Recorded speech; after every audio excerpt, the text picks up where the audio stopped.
Hello बच्चों, आइए इस प्रश्न को देखते हैं। प्रश्न में हमसे पूछा गया है कि लैंप ब्रुश गुणसूत्र पाए जाते हैं। अब प्रश्न से संबंधित हमें यहाँ पे चार भिन्न भिन्न विकल्प दिए गए हैं। विकल्प ए के बारे में यदि हम बात करें तो दिया हुआ है कि माइटोसिस की प्रोफेज में, बी दिया है मियोसिस की डिप्लोटीन में, और सी दिया है हमें मियोसिस की मेटाफेज में, और अंत में डी दिया है हमें इंटरफेज में। सबसे पहले हम क्या बात करते हैं, प्रश्न से संबंधित मुख्य अवधारणा के विषय में हम समझ लेते हैं। मुख्य अवधारणा, और मुख्य अवधारणा किससे संबंधित होगी? लैंप ब्रुश गुणसूत्र से। अब लैंप ब्रुश गुणसूत्र की यदि हम बात करें तो ये कहाँ पाए जाते हैं, तो हम समझ सकते हैं कि जो लैंप ब्रुश गुणसूत्र होते हैं ये कैसे होते हैं। इनकी यदि हम आकृति के बारे में बात करें तो इनकी जो आकृति होती है वो कैसी होती है? लंबी आकृति में पाए जाते हैं। हम लिख सकते हैं लंबी आकृति में पाए जाते हैं।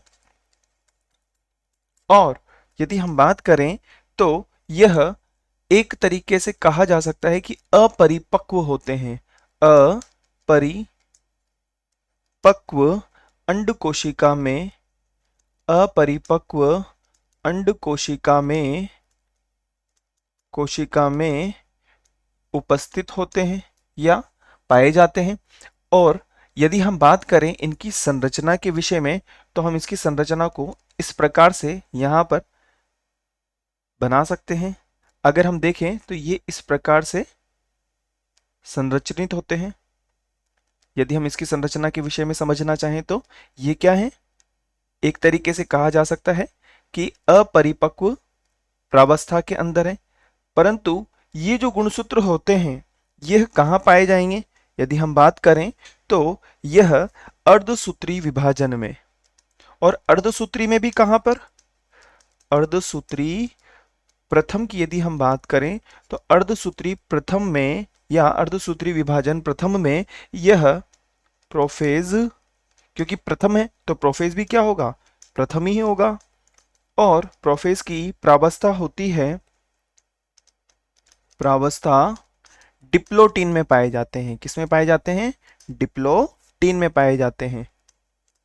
डिप्लोटीन में पाए जाते हैं।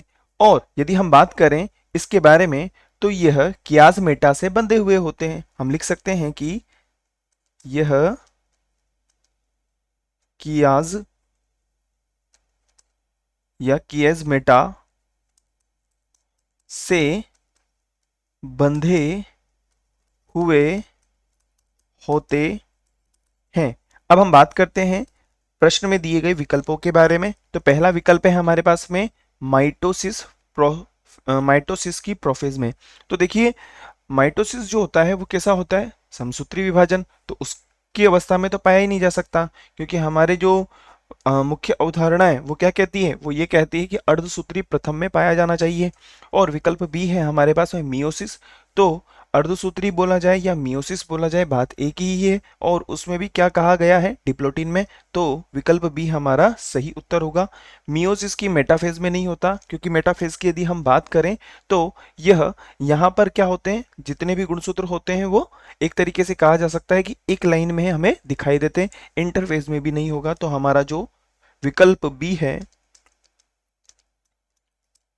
वह हमारा वांछित उत्तर होगा। आशा है आप इसे अच्छी तरह समझ गए होंगे। धन्यवाद।